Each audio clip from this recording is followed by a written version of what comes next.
যাদের সব মা বাপ বেঁচে আছে তাদেরকে বলছি, যোগ থাকতে বাপ মায়ের মর্ম বুঝো। ওই বাপ মা মরার কালে ঝিনুকে করে বেদানার রস লিজাই মুখে ধরবা আর বলবা, মা এক ঢক খাও, আব্বা এক ঢক খাও। খাবে না। সারা জীবন তুমি লুকিয়ে লুকিয়ে বউ ছেলেকে বেদানা লিজে খাইছো, গোটা গোটা আপেল লিজে খাইছো, আর মা বাপের মুখে কোনোদিন কিছু ধরনি। আর মরার কালে ঝিনুকা করে বেদানার রস, ওই সেবা মানায় না। তাই বলছি বেঁচে থাকতে মা বাপের মুখে শুকনো লঙ্কা দিয়ে পেঁয়াজ দিয়ে মুড়ি ধরো, দিয়ে খাওয়াও, সেবা করো।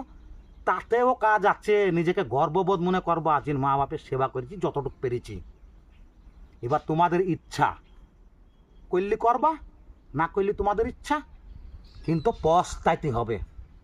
সুযোগ বারবার আসে না, এইটুক কিন্তু ভাববা।